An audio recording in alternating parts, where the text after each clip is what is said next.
Leadership முதல்ல அது பேச வேண்டிய கட்டாயம் பாருங்க. இன்டெகிரிட்டி அண்ட் லீடர்ஷிப் நம்ம ஊர்ல பேச வேண்டிய கட்டாயம் நமக்கு வந்திருக்கு.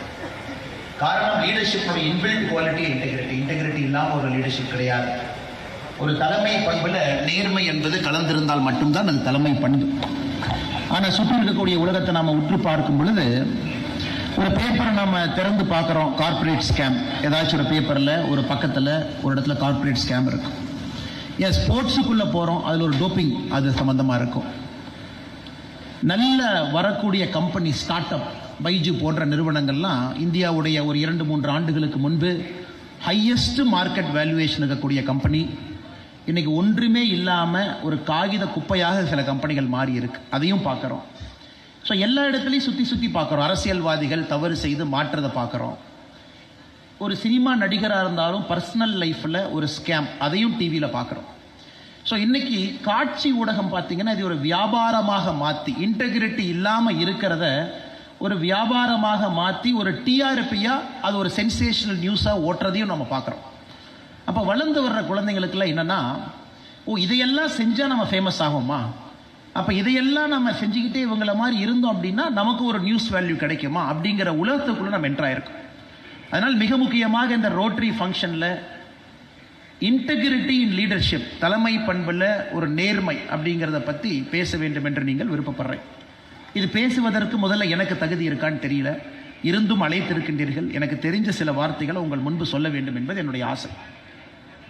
எல்லாருமே அப்ரஹாம் லிங்கன் அடிக்கடி பேசுவாங்க, அவரை பற்றி பேசுவாங்க, உயர்ந்த ஒரு மனிதன் சொல்லுவாங்க. இந்த ஸ்டீஃபன் ஸ்பீல்பர்க் அவர் லிங்கன் ஒரு படம் எடுத்திருக்காங்க, ஒரு அற்புதமான ஒரு ஆங்கில படம். ஸ்டீஃபன் ஸ்பீல்பர்க் அந்த படத்தில் ஒரு சிறந்த படம். அந்த படம் முடியும் பொழுது லிங்கனை பற்றி ஒரு சின்ன கோட் போடுவார் Steven Spielberg. The greatest measure of the 19th century passed by the purest man in America, aided and abetted by corruption அப்படின்னு அந்த கோட், அந்த மூவி முடியுங்க. அதை அந்த காலகட்டத்தில் 1860 காலகட்டத்தில் தடியஸ் ஸ்டீவன்ஸ் அப்படிங்கிற ஒரு செனட்டர் அவர் சொன்னதான் அந்த கோர்ட்டுக்கு சொல்லியிருப்பாங்க. The greatest measure of the 19th century அப்படின்னா ஸ்லேவரி அபாலிஷ் பண்ணது. அமெரிக்காவில் ஸ்லேவரி இருந்துச்சு, அது அப்ரஹாம் லிங்கன் அவருடைய காலகட்டத்தில் சிவில் ரைட்ஸ் ஆக்டில் அபாலிஷ் பண்ணிட்டார். Done by the purest man in America. அமெரிக்காவில் அந்த காலகட்டத்தில் வாழ்ந்த நேர்மையான மனுஷன். எப்படி பண்ணார்? Aided and abetted by corruption. So அந்த 13th amendment அமெரிக்கன் கான்ஸ்டியூஷனுக்குள்ளே கொண்டு வர்றதுக்கு அப்ரஹாம் லிங்கன் அவர்கள், ஒருத்தருக்கு தம்பி உனக்கு என்ன வேணும், பணம் வேணுமா, சரி வாங்கிட்டு ஓட்டு போடு, உனக்கு என்ன வேணும், தொகுதிக்கு 2 திட்டங்கள் வேணுமா, வாங்கிட்டு ஓட்டு போடு. ஒருத்தராக பை பண்ணி அவருடைய சைடில் அந்த ஓட்டை மாற்றுவார். ஸோ அப்புறம் தான் அமெரிக்காலேயே 13th amendment பாஸ் ஆகும். ஸோ இது ஒரு லீடர்ஷிப்பில் ஒரு ஸ்டடிங்க. ஒரு லீடர்ஷிப் எடுத்து நம்ம கிளியராக பார்க்கும் பொழுது, ஒரு மொமெண்ட்ஸ் ஆஃப் செல்ஃப் டவுட்டில், ஒரு முக்கியமான காலகட்டத்தில் ரோடு 2 இடத்துல பிரியுது, ஒரு லீடர் அங்கே நிற்கிறாரு. ஒரு அரசாங்க அதிகாரிகிட்ட பணம் கொடுத்து தான் ஒரு வேலையை செய்ய முடியும், அது மூலமாக தான் நமக்கு ஒரு கான்ட்ராக்ட் கிடைக்கும், அது மூலமாகத்தான் ஒரு 1000 பேருக்கு வீட்டில் அடுப்பெரிய வைக்க முடியும், இல்லாட்டி நமக்கு ஒரு லேண்டு கிளியரன்ஸ் கிடைக்காது, இல்லாட்டி நமக்கு இது கிடைக்காது. இது ஒரு ரோடு. இல்லை இது எதுவுமே நான் செய்ய மாட்டேன், நான் இந்த ரோட்டில் மட்டும்தான் போவேன், நான் பணம் கொடுக்க மாட்டேன், ஒரு ஸ்கொயர் ஃபீட்டுக்கு பணம் கொடுக்க மாட்டேன், கிளியரன்ஸ்க்கு நான் பணம் கொடுக்க மாட்டேன், அக்ரிகல்ச்சர் ஜோன் கன்வர்ஷன் கமர்ஷியல் லேண்டுக்கு நான் கொடுக்க மாட்டேன், என்னாலும் பார்த்துக்கலாம், பொல்யூஷன் கண்ட்ரோல் போர்டு முன்னாடி நான் திருப்பூர் யாராச்சும் தொழிலதிபரில் இருக்கிறீங்க, பின்னலாடை தொழிலதிபர், நான் கை கட்டி நிற்க மாட்டேன், நான் பார்த்துக்கலாம். இது என்னை பொறுத்தவரை இதுதான் ஒரு டிசிஷன் மேக்கிங்கில் உங்களுக்கு இருக்கக்கூடிய மிக முக்கியமான பிரச்சனை. நீங்கள் ரொம்ப வெயின் பண்ணுவீங்க, இது செய்யலாமா செய்ய வேண்டாமா. நாம் இதை செய்யாமல் இந்த ரோட்டில் போகிறோம், அப்போ நம்ம சுற்றி இருக்கக்கூடிய 1000 பேருக்கு என்ன ஆகும்? இழுத்து மூடிடுவாங்க, லேபிள் இன்ஸ்பெக்டர் வருவாங்க, செக் பண்ணுவாங்க. ஒரு பவர் சென்டரை எதிர்த்து நிற்க வேண்டிய கட்டாயம். எந்த கவர்மெண்ட் இருந்தாலும் பரவாயில்லைங்க, இன்னைக்கு நாளைக்கு நேற்று முந்தா நேற்று வர்ற கவர்மெண்ட் போன கவர்மெண்ட் யாரும், நான் எந்த ஒரு அரசையும் நான் கை நீட்டி கை காட்டலை. ஸோ இங்கே இருக்கக்கூடிய பெரும்பான்மையான தலைவர்களுக்கு உங்களுக்கு இருக்கக்கூடிய அடிப்படை பிரச்சனை என்பது, நீங்கள் எடுக்கக்கூடிய முக்கிய முடிவுகள் எப்பொழுதுமே 2 ரோடு உங்கள் முன்னாடி இருந்துகிட்டே இருக்கும். இப்படி போகலாமா, இப்படி போகலாமா, எப்படி போவீங்க? நான் உங்களுக்கு சில கேள்விகள் வைக்கிறேங்க, அதன் பிறகு என்னுடைய சில விஷயங்களை நான் அதில் பேசுகிறேன். 2வது, நமக்கு இருக்கக்கூடிய அடிப்படை பிரச்சனை, வீட்டுக்குள்ள நமக்கு ஒரு உருவம் இருக்கு. We are a father, we are a mother, we are a son, we are a daughter. வீட்டுக்கு வெளியே நமக்கு ஒரு சோஷியல் ரோல் இருக்கு. நம்ம ஒரு பிஸ்னஸ் மேன், ரோட்டரியில் member, Rotary governor, Rotary president. Friends கிட்ட நமக்கு ஒரு ரோல் இருக்கு. இந்த மூன்றிலும் நம்முடைய பிஹேவியர் ஒரே மாதிரி இருக்கா, இல்லை மூன்றிலும் வேற வேற பிஹேவியர் இருக்கா? வீட்டுக்குள்ள ஒரு மாதிரி இருக்குமா, வெளியே ஒரு மாதிரி, சோஷியல் ஒரு மாதிரி இருக்குமா, பர்சனல் லைஃப்ல ஒரு மாதிரி இருக்கிறோமா? தினமும் நமக்கு வரக்கூடிய பிரச்சனைகள். நான் வீட்டை சுத்தமாக வச்சிருப்பேன், ஆனால் ரோட்டில் குப்பை போடுறதை பற்றி நான் கவலைப்பட மாட்டேன்.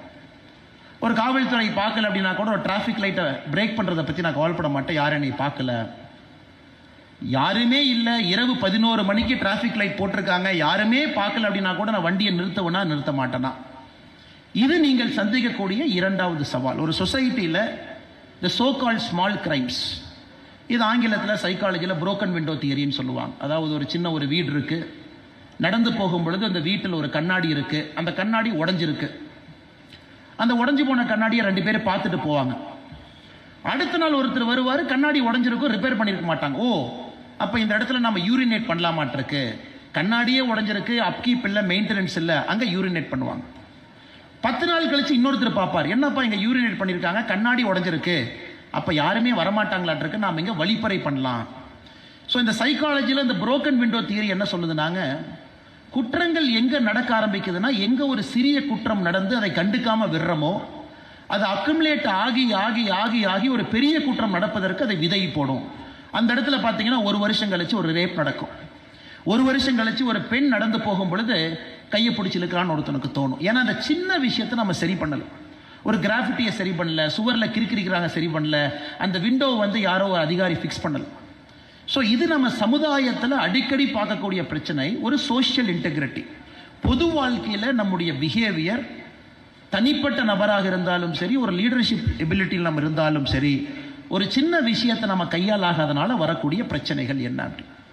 இன்னைக்கு ரோட்டரியில் நாம் எல்லாருமே இங்கே அமர்ந்திருப்பது, தனிப்பட்ட வாழ்க்கையில் உங்களுடைய தலைமை பண்பை எப்படி மேம்படுத்துவது, பொது வாழ்க்கையில் உங்களுடைய தலைமை பண்பை எப்படி சீர்தூக்கி பார்ப்பது, இந்த 2 விஷயத்துக்காகத்தான் நாம் இருக்கோம். பொது வாழ்க்கையில் நாம் எப்படி இருக்கணும், அதே போல் நம்ம ஒரு business life, personal life, professional லைஃப்பில் நம்முடைய பிஹேவியர் எப்படி இருக்கணும்.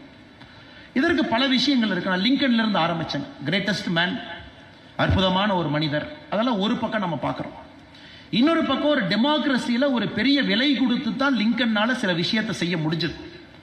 ஒருவேளை அவர் செய்யலை அப்படின்னா, லிங்கனுக்கு அப்புறம் வந்தவங்க இன்னும் ஒரு 30-40 ஆண்டுகள் எடுத்திருக்கலாம் ஸ்லேவரி அபாலிஷ் பண்ணுறக்கு. ஆனால் அன்னைக்கு அவர் நான் செஞ்சே ஆகணும், நான் செய்யணும், இன்னைக்கு செய்ய ஆகணும். இன்னைக்கு நான் சில பேர்த்த நான் பணம் கொடுத்துனாச்சு விலைக்கு வாங்குவேன், சில செனட்டரை 13th அமெண்ட்மெண்ட்டுக்கு நான் சப்போர்ட் பண்ண வைப்பேன் அப்படின்னு அவர் அந்த வேலையை செஞ்சார்.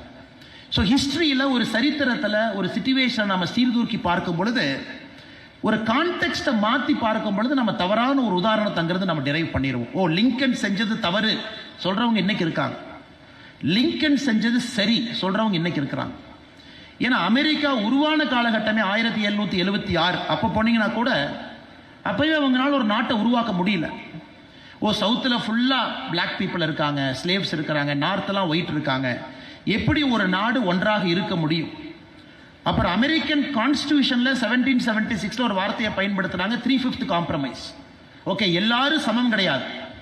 5 பேர் கருப்பாக இருந்தால் அவங்க போடுற ஓட்டு 3 பேர் வெள்ளையாக இருந்தால் போடுற ஓட்டுக்கு சமம் அப்படிங்கிறாங்க. 3/5 காம்ப்ரமைஸ் அமெரிக்கன் கான்ஸ்டியூஷனுடைய ஃபர்ஸ்ட் காம்ப்ரமைஸ்.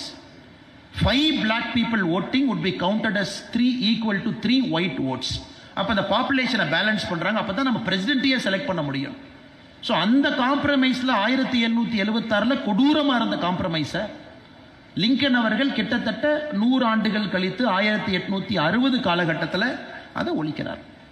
ஸோ இந்த integrity and leadership, it's a very very tough concept to explain or talk or debate or ideating. ஒரு இடத்துல உட்காந்து நம்ம எல்லாரும் பேசுவது ரொம்ப ஒரு கஷ்டமான ஒரு வேலை. இது அப்படியே பகவத்கீதைக்கு போகிறோம். சரி, ரிலீஜியஸ் ஆஸ்பெக்டில் நமக்கு ஒரு சொல்யூஷன் கிடைக்குமா? பகவத்கீதை எடுக்கிறோம். மொத்தமாக உங்களுக்கு தெரியும், பகவத்கீதையினுடைய சாரம்சமே 2.5 மணி நேரம். 2.5 மணி நேரம் தான் கிருஷ்ண பரமாத்மா அர்ஜுனன்ட்ட பேசுகிறார். அதை 18 சாப்டர் நம்ம பிரிச்சிருக்கிறோம். முதல் சாப்டர் திருப்புறோம். சரி, இதில் இன்டெகிரிட்டியை பற்றி நமக்கு ஏதாச்சும் பதில் கிடைக்குமா? முதல் சாப்டர் எப்படி சொல்லுது? அர்ஜுனுடைய சந்தேகம், டவுட் ஆஃப் அர்ஜுன். அர்ஜுனாக்கு இருக்கக்கூடிய டவுட்டை கேட்குறார். அதை ஃபுல்லாக கிருஷ்ண பரமாத்மா பொறுமையாக கேட்டுக்கிறார். சரிப்பா, உன் டவுட் எல்லாம் சொல்லு, என்ன உன் டவுட் பிரச்சனைன்னு சொல்லு. அப்படி 2வது சாப்டருக்குள்ள எட்டி பார்க்குறோம். சரி, 2வது சாப்டரில் என்ன சொல்கிறாங்க அப்படி. 2வது சாப்டரில் யோக கலையை பிரித்து பார்க்குறோம். ஓகே, ஞானக்கலை, நாலேஜ், ஒரு நாலேஜ் நமக்கு அக்குமுலேட் ஆனால் அதிலிருந்து நமக்கு ஒரு செல்ஃப் டவுட் போயிருமா? 3வது சாப்டருக்கு போகிறோம், கர்ம யோகத்தை பற்றி போகிறோம். ஓகே, கர்மா ஒர்க்கில் நம்ம உள்ளே இருந்தோம்னா செல்ஃப் டவுட் போயிருமான்னு. ஒரு 18 சாப்டர் 2.5 மணி நேரம் கீதோபச்சாரம் நடக்குது. கிருஷ்ணர் அர்ஜுனனுக்கு பேசுகிறாங்க. முழுமையாக உள்வாங்கி இன்னைக்கு நாமாச்சும் ஒரு குரு வச்சு கற்றுக்குறோம் அப்படின்னா நம்ம குறைந்தபட்சம் 400-500 மணி நேரம் ஒரு ஸ்லோகத்தை எடுத்து படித்து அதில் நம்ம டிஸ்டில்டு விஸ்டத்தை தொலாவறோம். இதில் நமக்கு இன்டெகிரிட்டி கிடைக்குமா? Can you find something in spiritual knowledge? How to live our life, how to live a perfect life, how to live a life of integrity. அதில் வரக்கூடிய காஸ்ட்டை நம்ம பே பண்ணுறதுக்கு தயாராக இருக்கும் அப்படி. இப்போ நான் 3வது ஒரு இடத்துக்கு வர்றேங்க. காஸ்ட் அப்படிங்கிற வார்த்தையை பயன்படுத்துகிறேன். Integrity in leadership always comes with a cost.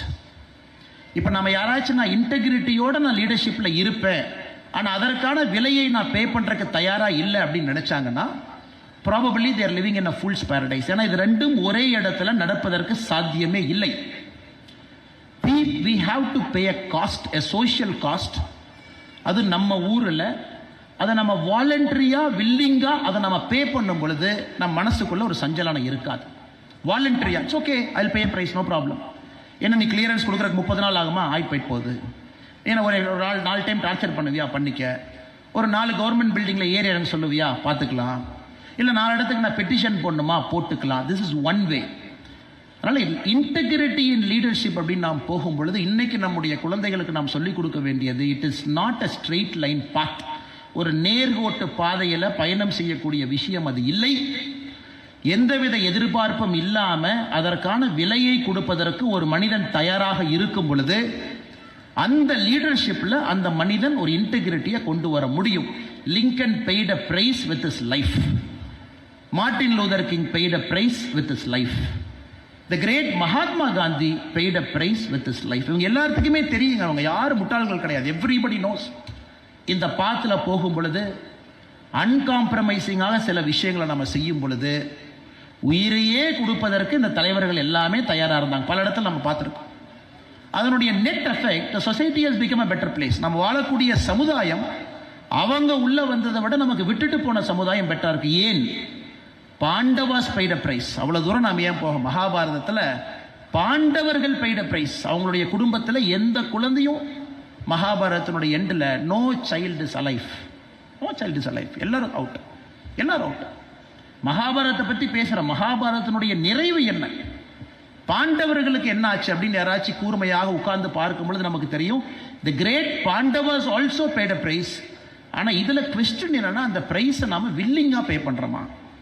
நாம் ஏற்புடைய கருத்தோடு இல்லை, நான் இப்படி தான் இருப்பேன், இப்படி தான் என் லைஃப்பை வாழுவேன், நான் இப்படி இருக்கும் பொழுது எனக்கு உள்ள எந்த விதமான இன்டர்னல் கான்ட்ரடிக்ஷன் கிடையாது, I am accountable to my action, என்னுடைய முடிவுக்கு நான் பொறுப்பேற்றுக் கொள்கின்றேன், அதனால் கொடுக்கக்கூடிய விலையை பற்றி நான் கவலைப்பட போவதில்லை என்று நினைக்கும் பொழுது probably we are moving towards a perfect life.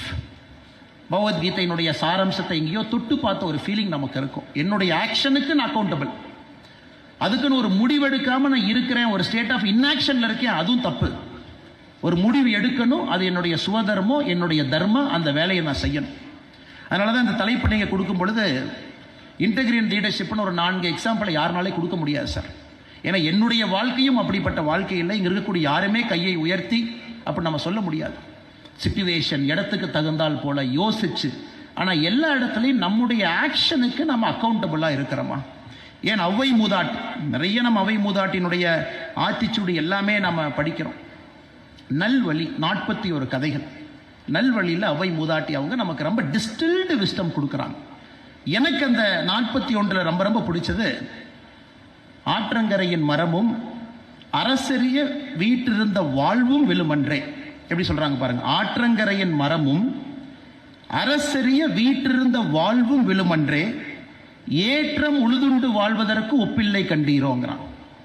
ஆற்றுக்கு பக்கத்தில் இருக்கக்கூடிய மரம் அது விழத்தான் போகுது.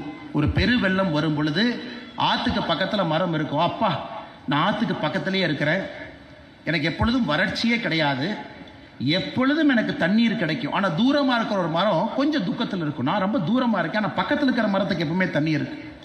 ஆற்றங்கரையின் மரமும் அரசரிய வீட்டிருந்த வாழ்வும் என்னை போல் ஆட்களுக்கு. பவர் சென்டருக்கு பக்கத்தில் பவர் சென்டர்ல பவர்ல இருக்கிறவங்க அரசரிய வீட்டிலிருந்த வாழ்வும் விழுமன்றோ, இது கண்டிப்பா விழத்தான் போகுது. ஆனா விழாத வாழ்க்கை என்ன? அவை மூதாட்டின்னு ஒரு ஸ்டெப் முன்னாடி போறாங்க. விழாத வாழ்க்கை என்ன? ஏற்றம் உழுதுண்டு வாழ்வோருக்கு ஒப்பில்லை கண்டீரோங்கிறாங்க. விவசாயம் பார்த்து பிழைக்கக்கூடியவருடைய வாழ்க்கை எப்பொழுதும் விழாது. ஒரு ஸ்டெப் அவங்க மேலே போய்கிட்டே தான் இருப்பாங்க. எவ்வளவு டிஸ்டில்டா, எவ்வளவு அற்புதமாக சொல்கிறாங்க பாருங்க. ஏன்னா பக்கத்தில் இருக்கக்கூடிய மரமும், அந்த தண்ணீர் எனக்கு இருக்கு, நான் ஆற்று பக்கத்தில் இருக்கேன் அப்படின்னு நினைக்கக்கூடிய மரமும் பெருவெள்ளத்திலே முதல் மரமாக அது விழுந்து தான் ஆகணும். நான் பவரில் இருக்கேன், பவர் சென்டரில் இருக்கேன், நான் அதை பண்ணுறேன் இதை பண்ணுறேன்னு நினைக்கிறவங்க ஒரு நாள் இல்லை என்றால் ஒரு நாள் விழுந்து தான் ஆகணும். விழாதவர்கள் யார் என்பதை சொல்றாங்க. அதனால் அருமை சொந்தங்களே, என்னுடைய வேண்டுகோள் வேள்வி அப்படின்னு சொல்றதை விடங்க, இன்னைக்கு நம்முடைய சமுதாயத்தில் இன்டெகிரிட்டியோட நேர்மையோட ஒரு தலைமை பண்பை அணுகக்கூடிய மனிதர்கள் நமக்கு வேண்டும். அதற்கு அவர்கள் விலை கொடுப்பதற்கு தயாராக. ஒரு சைடு ஆஃப் காயின் மட்டும் ஓகே, இன்னொரு சைடு ஆஃப் காயின் அவங்க பார்க்காம இருந்தாங்கன்னா அது வேலைக்கு ஆகாதுங்க. அவங்க விலை கொடுப்பதற்கு தயாராக இருக்கும். இந்த ஊழல் பெயை ஒழித்து கட்டணும். இது வேர்ல்டு ஃபுல்லா பார்த்தீங்கன்னா பிஹெச்டி பண்ணாத ஆட்களே கிடையாது. கரப்ஷன் எப்படி ஒழிச்சு கட்டுறது? டிமாண்ட் சைடில் ஒழிக்கணுமா இல்லை சப்ளை சைடில் ஒழிக்கணுமா? Lot of people have done solid research. பணம் கொடுக்கறனால கரப்ஷன் வாழுதா இல்லை பணம் வாங்குறனால கரப்ஷன் வாழுதா?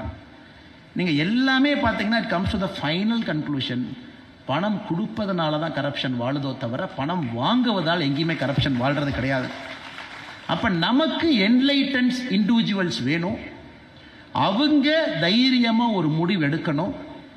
எங்கேயோ ஒரு சர்க்காரி ஒரு கவர்மெண்ட் ஆஃபீஸருடைய கையில் இருக்கக்கூடிய ஒரு சின்ன கிரீஸுக்காக கொடுக்கக்கூடிய நோட்டை அவங்க அதை கொடுத்து காஸ்ட் ஓகே ஒரு மாசம் டிலே ஆகிட்டு பார்த்துக்கலாம். எனக்கு இருக்கக்கூடிய ரிட்ரஸல் மெக்கானிசம் எல்லாத்தையும் நான் பயன்படுத்துறேன். சிபிஐக்கு எழுதுவேன், இவங்களுக்கு எழுதுவேன், அவங்களுக்கு எழுதுவேன், டிவிஎஸ்சிக்கு எழுதுவேன், பார்த்துக்கலாம், கோர்ட்ல ரிட் பெட்டிஷனை போடுவேன், ஒத்த பார்த்துக்கலாம். அப்படியும் சில பேர் போறாங்க, சில பேர் பொறுமையா இருக்கிறாங்க.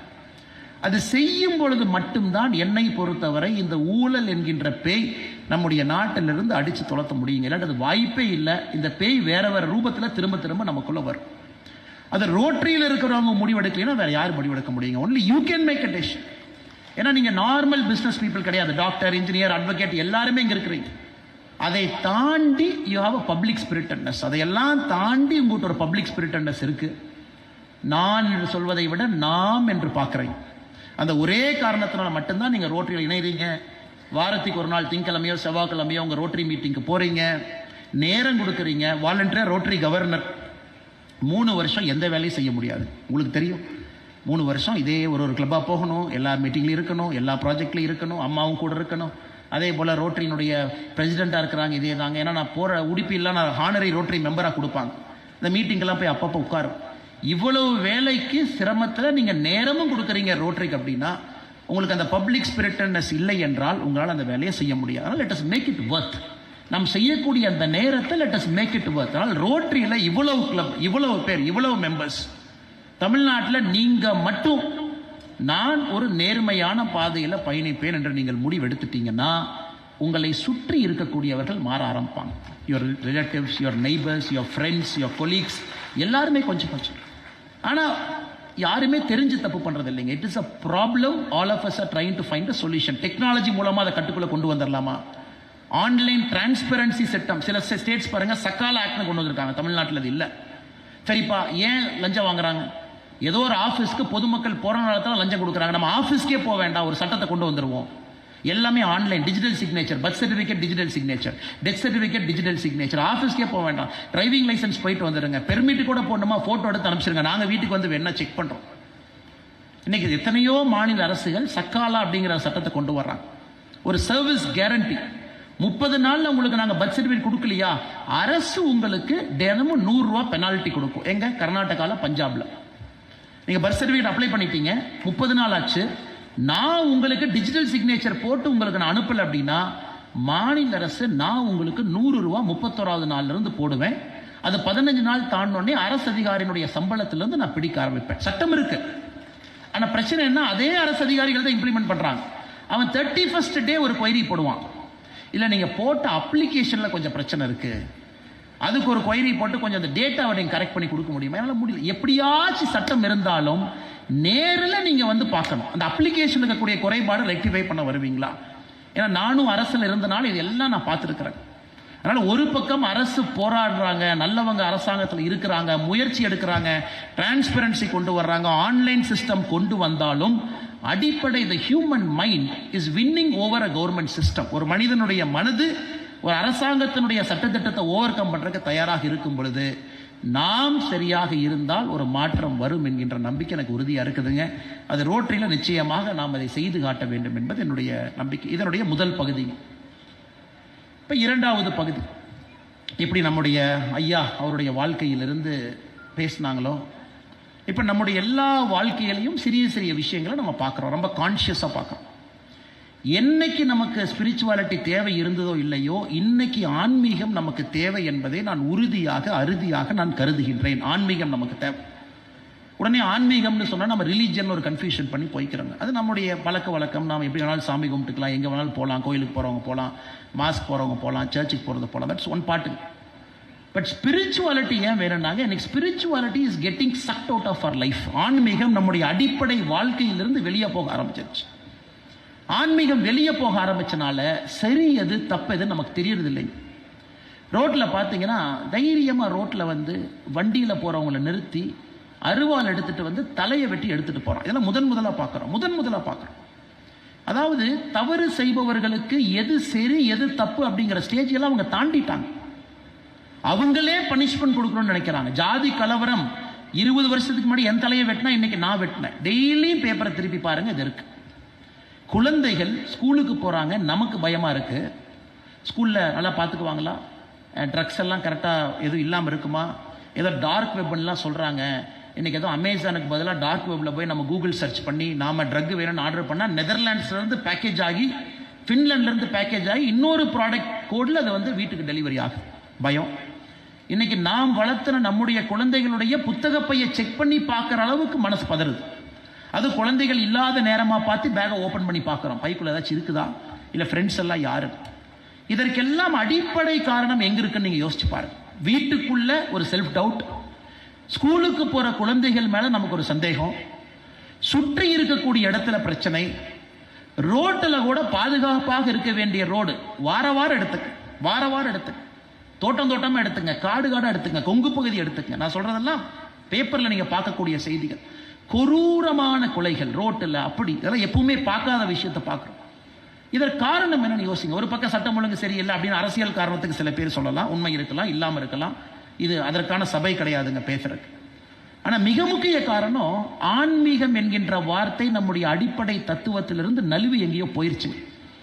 ஒரு வீட்டுக்குள்ள ஒரு ஆன்மீக பார்வை கிடையாது, இயற்கையோடு ஒத்து போறதில்லை, தப்பு சரி அப்படின்னு பேசுறதில்ல, குழந்தைகளுக்கு நாம் அதை சொல்லிக் கொடுக்கறதில்ல. எப்பவோ இருந்த மாரல் சயின்ஸ் சப்ஜெக்டும் காணாம போய் அதெல்லாம் 6வதுலேருந்து 7வதுக்கு ஷிஃப்ட் ஆகி 8வதுக்கு ஷிஃப்ட் ஆகி இன்னைக்கு அடிப்படை பாட புத்தகத்தில் மாரல் சயின்ஸ் அப்படிங்கிற ஒரு சின்ன ஒரு பேஜ் கூட கிடையாது. செக்குலர் எஜுகேஷன் அப்படிங்கிற பேரில் செக்குலர் எஜுகேஷனை எல்லா இடத்துலையும் சொல்லிக் கொடுக்க ஆரம்பிச்சோம். எந்த மதத்தை பற்றி பேசக்கூடாது, யாரை பற்றி பேசக்கூடாது, செக்குலராக இருக்கணும் அப்படிங்கிற இடத்துல வந்து நிற்கிறோம். அதனால் இந்த முறை நமக்கு ஒரு என்லைட்டன் லீடர்ஷிப் வித் இன்டெகிரிட்டி நம்ம பேசும் பொழுது, ஒரு ஸ்பிரிச்சுவாலிட்டி, ஆன்மீகம் என்பது அதற்கு அடிப்படை என்பது என்னுடைய ஒரு தாழ்மையான ஒரு கருத்து. அது அடிப்படை. ஆன்மீகம் நமக்கு இருக்கும் பொழுது மட்டும்தான், எந்த சாமியை கும்பிட்டாலும், எந்த கடவுளை கும்பிட்டாலும், எந்த மதமாக இருந்தாலும், அடிப்படை ஆன்மீகம் என்பது இருக்கும் பொழுது நமக்கு சொந்தமாக ஒரு தவறு சரி அப்படிங்கிற ஒரு பயம் வரும் பொழுது, அதை சமுதாயத்தில் நம்ம கொண்டு வரும் பொழுது சமுதாயத்தில் நிச்சயமாக ஒரு மாற்றம் வரும். அதனால் நாம முயற்சி எடுக்கணும். நம்முடைய அலுவலகமாக இருந்தால், நம்ம நடத்துகிற கம்பெனியாக இருந்தாலும், இஸ்லாமியர் நடத்துறீங்களா, ஒரு பூஜை போட்டு நடத்துங்க, இஸ்லாமிய முறைப்படி அங்கே ஒன்று இருக்கட்டும். கிறிஸ்தவர்கள் நடத்துறீங்களா, கிறிஸ்து முறைப்படி அங்கே ஒன்று பண்ணுங்க. ஹிந்துக்களாக இருக்கிறீங்களா, ஹிந்து முறைப்படி அந்த அலுவலகத்தில் ஒன்று பண்ணுங்க. ஸ்பிரிச்சுவாலிட்டி ஆஃபீஸ்க்குள்ள முதல்ல கொண்டு வர பாருங்க அப்படிங்கிறது என்னுடைய தாழ்மையான கருத்து. ஒரு ஆயுத பூஜைக்கு நான் செய்கிறேன், இல்லை நான் தீபாவளிக்கு நான் செஞ்சேன், அதை தாண்டி தினமும் செய்ய முடியுமா? தினமும் பகவத்கீதையினுடைய ஒரு ஸ்லோகத்தை அலுவலகத்தில் நம்முடைய ஸ்டாஃப் எல்லாம் காலையில் அசம்பிள் ஆயிருக்கும் பொழுது ஒரு ஸ்லோகத்தை சொல்லி காலையில் விளக்கத்தை சொல்லி ஆரம்பிக்கலாமா? இல்லை குரான்லேருந்து ஹதீஸிலிருந்து ஒரு விஷயத்தை நம்ம பேசி இஸ்லாமிய சொந்தங்கள் யாராச்சும் இருக்கீங்கன்னா ஆரம்பிக்கலாமா? இல்லை பைபிள்ல இருந்து ஒரு வார்த்தையை சொல்லி அது அலுவலகமாக இருந்தால் அதை ஆரம்பிக்கலாமா? இதை செய்ய வேண்டிய கட்டாயம் நமக்கு வந்துருச்சு சார். இன்னைக்கு வந்துருச்சு. காலையில் 10 நிமிஷம், அது அலுவலகமாக இருக்கட்டும், அது ஸ்கூலாக இருக்கட்டும், அது காலேஜாக இருக்கட்டும், அதில் நம்ம சொல்லிக் கொடுக்கக்கூடிய நற்பண்புகள். ஏன்னா சமுதாயத்தில் அதை தாண்டி வேற வாய்ப்பே இல்லை சார். நீங்கள் யூடியூப் ஆரம்பிங்க, எல்லாம் அல்காரிதம், எல்லாம் அல்காரிதம். யூடியூப்பை நீங்கள் 3 டைம் இப்படி ஸ்க்ரோல் பண்ணிட்டீங்கன்னா அல்காரிதம் பிக் பண்ணிக்கும். என்ன பார்க்குறீங்களோ அந்த வீடியோ மட்டும்தான் உங்களுக்கு திரும்ப வரும். புதுசாக எந்த வீடியோ உங்களுக்கு வராது. அரசியலாக உங்களுக்கு ஒரு கட்சி பிடிக்கும், ஒரு தலைவர் பிடிக்கும், அவர் ஒரு 4 டைம் வீடியோ கேட்டுட்டீங்கன்னா அவரை தவிர, அவங்கள தவிர எந்த ஒரு புது வீடியோ உங்கள் ஃபீல்டில் எட்டியே பார்க்காது. இல்லை நான் கிரிக்கெட் பார்ப்பேன், இல்லை நான் சினிமாவில் பார்ப்பேன், இந்த சிங்கரை பார்ப்பேன். நீங்களே பாருங்கள், உங்களால் எனக்கு social medias designed in such a way புது இன்ஃபர்மேஷன் உங்கள் செல்ஃபோனில் உங்கள் கண் முன்னாடி நிறுத்த முடியாது. ஃபேஸ்புக் அவங்களுடைய ஆனுவல் ரிப்போர்ட்டை பாருங்கள், நாஸ்டாக்கு அவங்க சப்மிட் பண்ணுற ஆனுவல் ரிப்போர்ட் எடுத்து பாருங்கள். ஒரு ஃபேஸ்புக்கினுடைய நம்முடைய டேட்டாவில் எவ்வளவு பணம் அவன் சம்பாதிக்கிறான், பேர் அக்கௌண்ட் எவ்வளவு பணம் ஆவரேஜாக சம்பாதிக்கிறான், எந்த அளவுக்கு ஃபேஸ்புக் போகிறாங்கன்னா நீங்கள் ஸ்க்ரோல் பண்ண ஸ்பீடு என்ன, ஒரு போஸ்ட்டை கிளிக் பண்ணி எவ்வளோ நேரம் பார்க்குறீங்க, எந்த ஆங்கிளில் ஸ்க்ரோல் பண்ணுறீங்க, அது அல்காரிதமுக்குள்ள ஒரு வேல்யூவாக எடுத்து அந்த ஃபீட் உங்களுக்கு நுழைக்கிறான். இன்ஸ்டாகிராம் இதே தான். அப்படி இருக்கும் பொழுது ஒரு புதிய விஷயம் ஒரு மனிதனுக்கு எப்படி வருதுங்க? ஏன் நம்ம சொசைட்டி இன்னும் போலரைஸ் ஆகுது? ஏன் நமக்குள்ள சண்டைகள் இன்னும் பெருசாகுது? நான் நம்புகின்ற விஷயத்தை மட்டுமே நான் பார்க்குறேன், நான் நம்பாத விஷயங்களை நான் பார்க்கறதே கிடையாது. அப்படி இருக்கும் பொழுது ஒரு விஷயத்தை நம்புறவன் இன்னும் ஆழமா நம்புறான், ஒரு விஷயத்தை நம்பாதவங்க இன்னும் ஆழமா நம்பாம இருக்காங்க. அப்படி இருக்கும் பொழுது நடுநிலையாளர்கள் சமுதாயத்திலே குறைந்து கொண்டிருக்கின்றார்கள். the so called people in the middle அவங்க குறைஞ்சிக்கிட்டே இருக்காங்க. because society is getting polarized. எல்லா விஷயத்திலையும் சண்டை. அதற்காகத்தான் என்னுடைய தாழ்மையான கருத்து, ஆன்மீகத்தை நம்ம கொண்டு வரணும். ஏன்னா உங்களுக்கு டெக்னாலஜி உங்களை கட்டி போட்டு வச்சிருக்கு, சோஷியல் மீடியா கட்டி போட்டு வச்சிருக்கு. புதுசாக எந்த விஷயத்தையும் உங்களால் பார்க்க முடியாது. Because all the feed is algorithm driven. அப்போ புதிய விஷயங்கள் எப்போ பார்ப்பீங்க? சோகால் நியூட்ரலிட்டி எப்போ நமக்கு வரும்? அதனால் நம்முடைய இடத்துல factory, work space, personal space எதாக இருந்தாலும் ஒரு ஸ்பிரிச்சுவல் ஆங்கிளில் நீங்கள் கொண்டு வரும் பொழுது நிச்சயமாக அதன் மூலமாக ஒரு இன்டெகிரிட்டி, ஒரு செல்ஃப் என்லைட்டன்மெண்ட் நம்முடைய தலைமை பண்புக்கு உறுதியாக வரும் என்று நான் நம்புகின்றேன். கொடுக்கப்பட்ட 30 நிமிஷம் 30வது நிமிஷத்தில் எட்டி பார்த்துட்டாங்க. இது ஒரு மிகப்பெரிய ஒரு ஃபோரம். 100 கிளப்லேருந்து வந்திருக்காங்க அப்படின்னா ஒரு கிளப்புக்கு சராசரியாக 150 மெம்பர்ஸ், சராசரியாக 150 மெம்பர்ஸ் எடுத்துக்கிட்டா கூட 50 to 100 75 எடுத்துக்கலாம் சார். 75 எடுத்துக்கிட்டா கூட 7500 பேர்கிட்ட நேரடியாக இம்பேக்ட் செய்யக்கூடிய ஒரு கான்ஃபரன்ஸ். அந்த மெம்பர்ஸ் வாட்ஸ்அப்பில், சோஷியல் மீடியாவில் அவங்க ஒரு 10 பேர்த்துக்கு ஃபார்வர்ட் பண்ணுறாங்கன்னா ஒரு 75,000 பேர். அந்த வந்த 10 பேர் அவங்க ஒரு 10 பேர்த்துக்கு ஃபார்வர்ட் பண்ணுறாங்கன்னா ஒன்றுமே இல்லாமல் 5 லட்சம் பேர்த்த சாதாரணமாக இந்த கான்ஃபரன்ஸ் தொடும். இந்த கான்ஃபரன்ஸுடைய கருத்துக்கள், இதில் பேசிய விஷயங்கள் சாதாரணமாக 5 லட்சம் பேர்த்த தொடக்கூடிய வல்லமை உங்களுக்கு இருக்குது. நல்ல விஷயங்களை பேசுவோம், நல்ல விஷயங்களை கேட்போம், நல்ல விஷயங்களை பரிமாறுவோம். அது தலைமை பண்புக்கு அதுவே அடிப்படை என்று சொல்லி எனக்கு வாய்ப்பு கொடுத்த district governor doctor Suresh Babu ஐயா அவர்களுக்கு என்னுடைய நன்றியை தெரிவித்து, மேடையில் இருக்கக்கூடிய அனைத்து நண்பர்களுக்கும், முன்னிருக்கையில் இருக்கக்கூடிய ஐயா கிருஷ்ணராஜ் வானவராய் அவர்களுக்கு மற்றும் ஒரு முறை, ஐயா பலக்கரப்பையா அவர்களுக்கு மற்றும் ஒரு முறை, முன்னாள் ரோட்டரி கவர்னர்ஸ் அவர்களுக்கும், நெக்ஸ்ட் வரக்கூடிய ஃபியூச்சர் கவர்னர் அவர்களுக்கும் நன்றி தெரிவித்து என்னுடைய உரையை முடித்துக் கொள்கின்றேன். நன்றி, வணக்கம். பாரத் மாதா கி ஜெய்.